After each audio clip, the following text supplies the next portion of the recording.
PM दफ्तर में डर का माहौल है।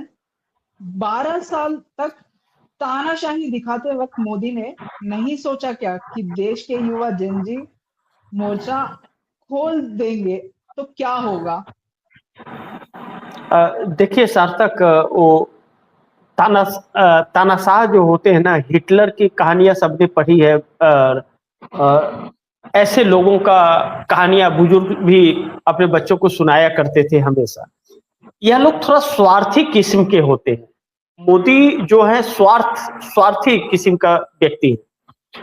मोदी को मुख्यमंत्री बनाने में संजय जोशी का बहुत बड़ा हाथ रहा।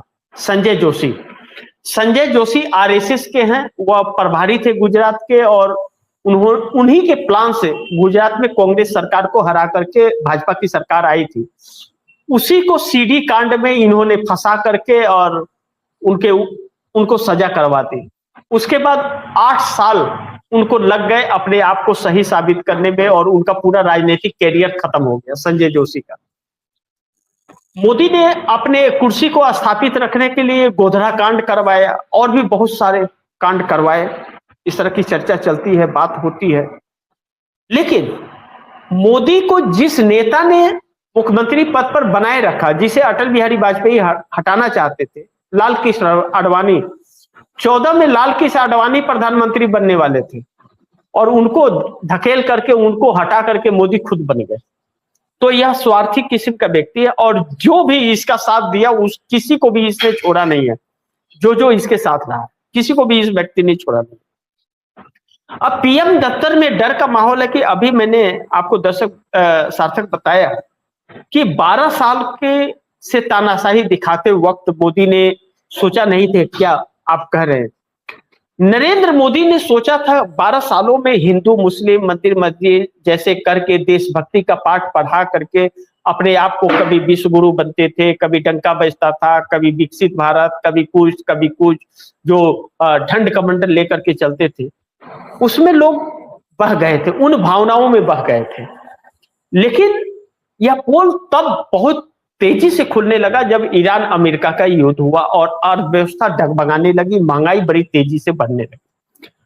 दूसरा, इसको धार देने का काम इस बार जो नीट पेपर लीक से 22 लाख बच्चे आहत हुए हैं, और उसी के साथ साथ सीबीएसई में 18 लाख बच्चों के साथ में खेल हो गया कि उनके परिणाम बदल दिए गए। और ऐसे में जब सरकार का पोल खुलने लगा, इसी वक्त राम मंदिर में लूट की खबर आ गई। इन लोगों के आपस की फूट ने इन सारे तथ्यों को निकाल करके बाहर कर दिया, और बाहर आने के बाद इस कद्र इनके खिलाफ जनता उतर जाएगी, इसकी कल्पना इन लोगों ने कभी की ही नहीं थी। यह सोच रहे थे मैं कैसे भी कुछ करूं, 5 किलो फ्री अनाज दे रहा हूं, जनता हमें वोट करेगी, और चुनाव के वक्त कुछ अच्छी चिकनी चुपड़ी बात कर देंगे और जनता को अपने जय श्री राम का पाठ पढ़ा के अपने साथ ला लेंगे। लेकिन इस बार छात्रों का था, यह क्या हुआ, बैकफायर कर गया। राहुल गांधी ने जो प्रेस कॉन्फ्रेंस करना शुरू किया और प्रेजेंटेशन देना शुरू किया छात्रों के साथ, उन्होंने एक वेबसाइट शुरू की इसके लिए। उसमें जहां भी प्रोग्राम होता है लाखों की संख्या में लोग रजिस्ट्रेशन करने लग जा रहे हैं और लाखों की संख्या में लोग आ रहे हैं। देहरादून में 17 जुलाई को 5 लाख लोग आए हुए थे। कहा जा रहा है कि 5 लाख लोगों ने रजिस्ट्रेशन किया था। सरकार ने अलग अलग हथकंडे लगाए, लेकिन सरकार फेल हो गई। ऐसे में राहुल गांधी द्वारा, कांग्रेस द्वारा कह लें, राहुल गांधी नहीं, कांग्रेस द्वारा राहुल गांधी की सक्रियता और कांग्रेस की मेहनत रंग लाई। पूरे देश में कांग्रेस ने एक मुहिम छेड़ दिया छात्रों को लेकर के। कांग्रेस का 2 संगठन, एक यूथ कांग्रेस और एक छात्र संगठन NSUI, अलग अलग गांव चौराहों पर, जिलों में अलग अलग जगहों पर धरना प्रदर्शन, वहां पर फंक्शन ऐसा करने लगे और लोगों तक बात जाने लगी। जब छात्र आए तो फिर यह चीजें गांव तक पहुंच गई, और जब छात्रों पर लाठी बरसा है तो पूरा विश्व जान गया, यानी कि बैकफायर कर गया। विदेशों में मोदी की छवि खराब हो ही गई थी, देश में छवि खराब हो ही रही थी, लेकिन वह छवि इतनी अब खुल करके सामने आ गई, इतनी खराब कि अब लोग यह सोचने लगे कि विपक्ष को तोड़ करके अपने साथ मिला करके इनको वोट नहीं देने से यह अलग अलग कानून भी बनाने लगे इसी देश के खिलाफ। तो ऐसे में छात्रों के साथ हो रही इंसाफी, इस तरह से छात्र उग्र हो जाएंगे, इसकी कल्पना इन लोगों ने कभी भी नहीं की थी। यह लोग सोच रहे थे कि छात्रों के माइंड को डाइवर्ट हम कर लेंगे, लेकिन वह बैकफायर कर गया। वह छात्र उल्टा इनसे सवाल पूछे।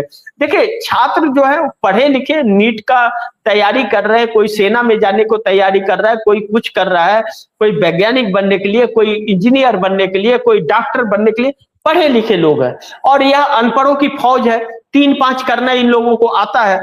अब पाला जब पढ़े लिखे से पड़ा है, राहुल गांधी को पार्लियामेंट में क्यों नहीं बोलने दिया जाता? क्योंकि वह बंदा पढ़ा लिखा व्यक्ति है। ऑक्सफोर्ड जैसे यूनिवर्सिटी के अंदर उनको बुलाया जाता है लेक्चर देने के लिए, राहुल गांधी को। अमेरिका हो, ब्रिटेन हो, हर जगह उनको बुलाया जाता है। लेकिन मोदी तो प्रेस वाले के सामना भी नहीं कर सकते।